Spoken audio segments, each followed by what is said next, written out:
Hello everyone, अस्सलाम वालेकुम और राधे राधे सभी को। चलो चलते हैं रमन रेती घूमने, लेकिन उससे पहले गोकुल बैराज देख लेते हैं। इसे मथुरा बैराज भी कहते हैं। ये यमुना नदी के ऊपर बना है। ये सड़क पुल का काम भी करती है। चलो मैं आपको इसे पास से दिखा देती हूँ। पास से इसका व्यू कुछ इस तरह से है। ये 16 गेटों का पुल है, जिसमें ये एक गेट है। आप देख सकती हैं, ये एक गेट है जो पानी के लेवल के अकॉर्डिंग ओपन या क्लोज किए जाते हैं। हमने यहाँ बहुत सारे फ़ोटो खिंचवाए। ये यहाँ का सेल्फी पॉइंट है। ये सेल्फी पॉइंट इसलिए भी है क्योंकि यहाँ से जमुना और बैराज पूरा दिखाई देता है। यह गोकुल साइड में पड़ता है। गोकुल नंद बाबा का गांव है, जहाँ कृष्ण का बचपन बीता था।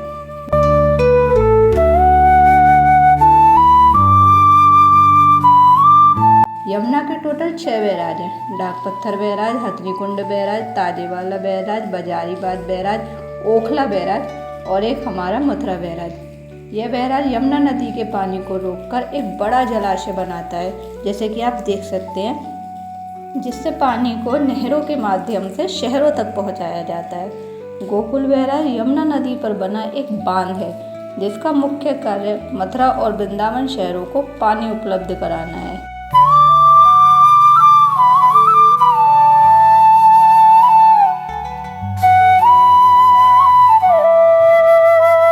ये यहाँ का पार्किंग एरिया है।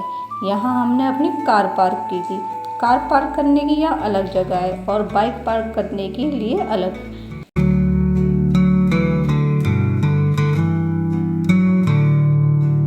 यह रमन रेती का बेस्ट पार्ट है, यहाँ का हिरण अभयारण्य। बहुत से लोग इसे चिड़ियाघर भी बोलते हैं, बहुत से लोग इसे जू बोलते हैं। ना तो ये चिड़ियाघर है और ना ही ये जू है, क्योंकि जू का मतलब ही चिड़ियाघर है और ये चिड़ियाघर नहीं है, ये हिरण अभयारण्य है। हिरणों की मन मर्जी से चुनी गई जगह। कहते हैं जब कृष्ण जी गाय चराने यहाँ आते थे तो उनकी बांसुरी की धुन को सुनकर बहुत से जानवर मंत्रमुग्ध हो जाते थे और उनकी तरफ चले आते थे। ये तभी से यहाँ इनकी अनेकों पीढ़ियाँ यहीं निवास करती आ रही हैं। यहाँ हिरण, बारहसिंगा, खरगोश, मोर, कबूतर, विभिन्न प्रजाति के पक्षी, चिड़िया यहाँ स्वतंत्र रूप से रहती हैं। यहाँ उनका खाना भी मिलता है और लोग अपने हाथों से उन्हें खाना खिलाते हैं।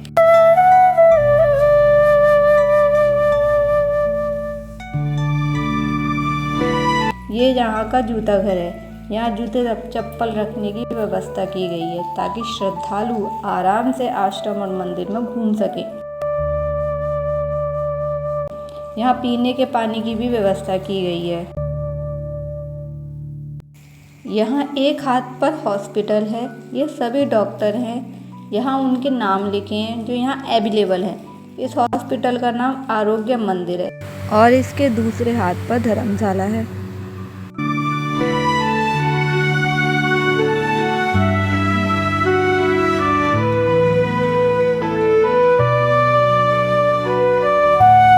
चलिए चलते हैं इसकी गौशाला की तरफ, जहाँ बहुत सारी गाय आज भी मौजूद हैं और उनकी यहाँ सेवा की जाती है।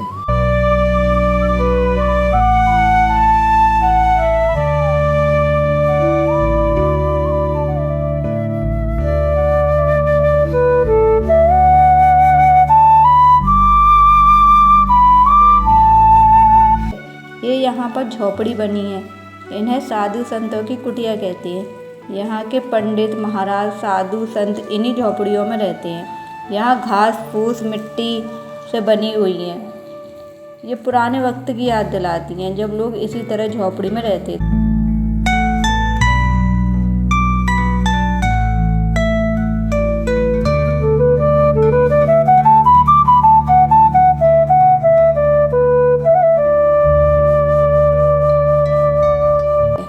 रमन रेती मथुरा और महावन के बीच में स्थित एक जगह है। इस स्थान पर रमण बिहारी जी का मंदिर है। माना जाता है संत रसखान ने यहाँ तपस्या की थी।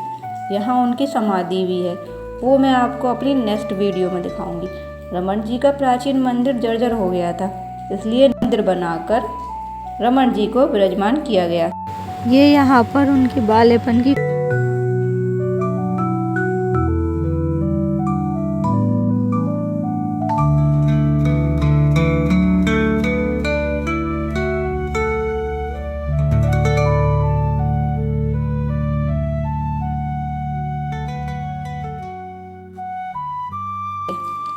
500 साल पहले गोपाल भट्ट गोस्वामी 30 साल की उम्र में वृंदावन आए थे। वे चैतन्य महाप्रभु के शिष्य बने और वृंदावन में राधा रमण मंदिर की स्थापना की। चैतन्य महाप्रभु के अंतर्ध्यान होने के बाद यह भगवान की भक्ति में लीन हो गए। तब उन्होंने सपने में देखा कि भगवान उन्हें नेपाल जाकर उनके दर्शन करने का निर्देश दे रहे हैं। नेपाल में स्नान करते वक्त उनके जलपात्र में कई शालिग्राम शिलाएं आ गईं। उन्होंने पूर्णिमा की रात उनकी पूजा करके शिलाओं को एक टोकरी में ढक दिया। अगली सुबह उन्होंने देखा कि यह शिला से भगवान कृष्ण की त्रिभंगा मुद्रा वाली मूर्ति प्रकट हो गई है। यह मूर्ति राधा रमण के रूप में पूजती जाती है और मंदिर स्थापित किया गया। और आरब की मस्ती यहाँ भी चालू थी। जैसे कि सबको पता है, इसकी एनर्जी लेवल बहुत हाई रहती है, कभी लो नहीं होती। इसके साथ खेलने वाले की लो हो जाती है, बट इसकी एनर्जी कभी लो नहीं होती है। सुबह से शाम तक देखो इसकी मस्ती देखो।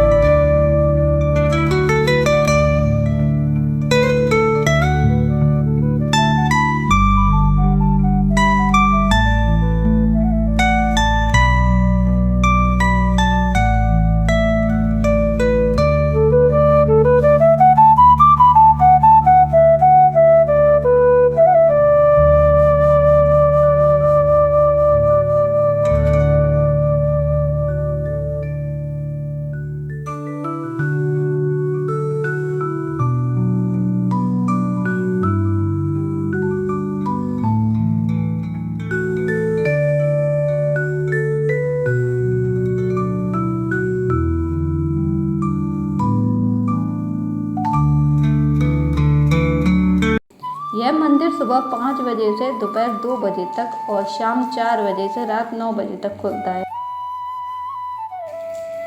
मंदिर के अंदर राधा कृष्ण की अष्टधातु की मूर्ति है। चलिए मैं आपको उनके दर्शन करा देती हूँ।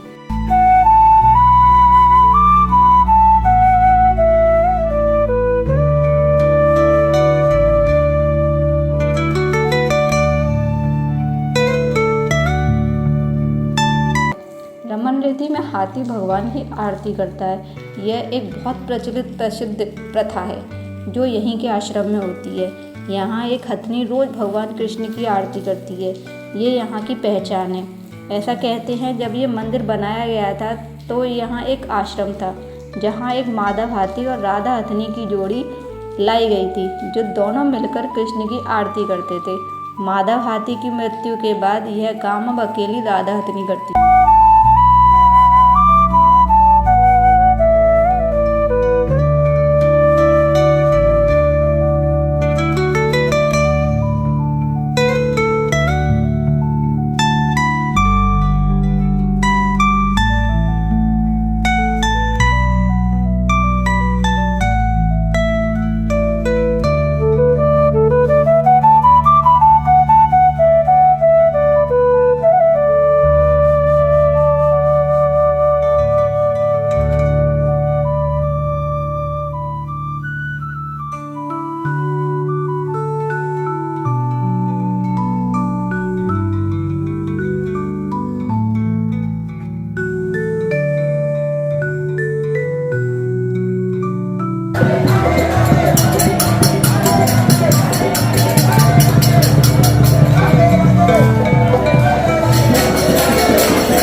सन 1978 में आए बाढ़ से पहले रमन रेती में रेत ही रेत हुआ करती थी। ऐसा माना जाता है कि कृष्ण अपने बचपन के दोस्त और भाई बलराम के साथ रेत में खेलते रहे होंगे, क्योंकि रमण का मतलब है द्रव्य लीलाएं और रेती का मतलब है रेत। यही वह स्थान है जहाँ कृष्ण जी राधा का इंतजार करते थे और उसके बाद दोनों साथ वृंदावन जाते थे। रमन रेती की रेत को बहुत पवित्र माना जाता है और इसमें लौटने से शारीरिक और मानसिक कष्ट दूर होते हैं। इस मिट्टी को माथे पर लगाकर तिलक करने से वह कृष्ण के चरणों को छू रहे हैं ऐसी अनुभूति प्राप्त करते हैं। इस वन में कदम और पीपल के वृक्ष पाए जाते हैं। यहाँ कई संतों सिद्धों ने तपस्या की है। इसे सिद्धों की रमन रेती भी कहा जाता है। यह जगह सिद्ध मानी जाती है।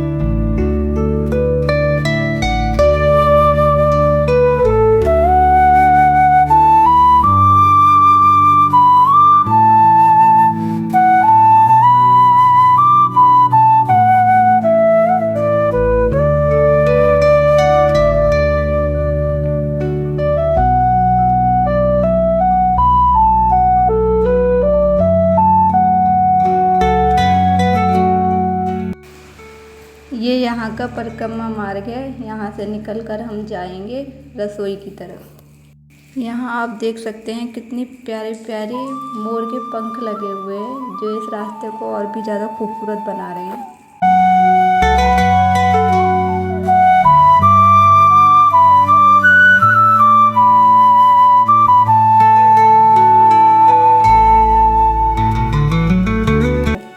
इस मंदिर में 500 सालों से अधिक समय से अग्नि जल रही है।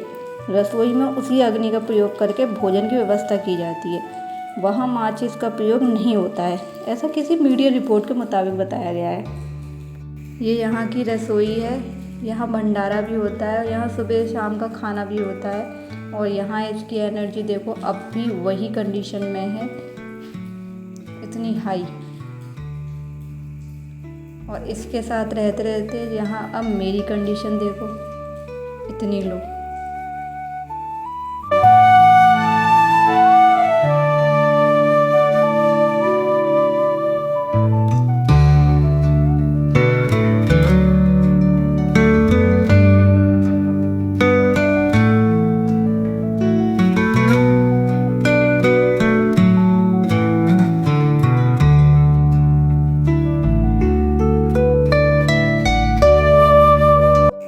और ये यहाँ आरब की दादी, आरब के पापा और उसकी बुआ झूला झूलते हुए।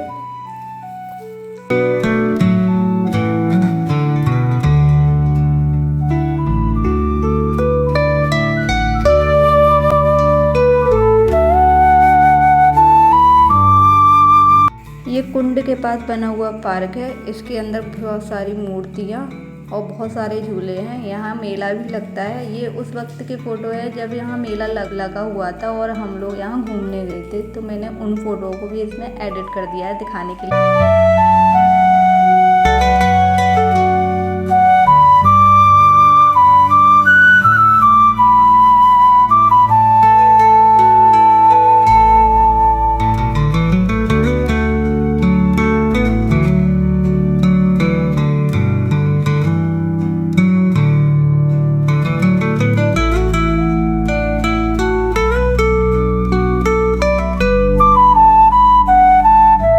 अब चलते हैं रमन सरोवर की तरफ। ये यहाँ का गेट है इसका, ये हम उसके अंदर जा रहे हैं। और यहाँ पर इन मछलियों के लिए खाना भी मिलता है, क्योंकि सरोवर के अंदर मछलियाँ भी हैं जो लोग इन्हें खाना भी खिलाते हैं।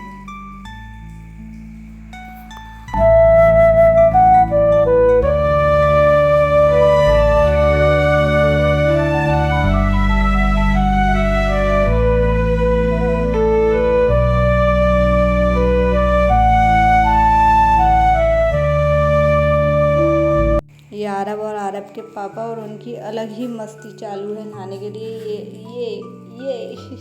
ये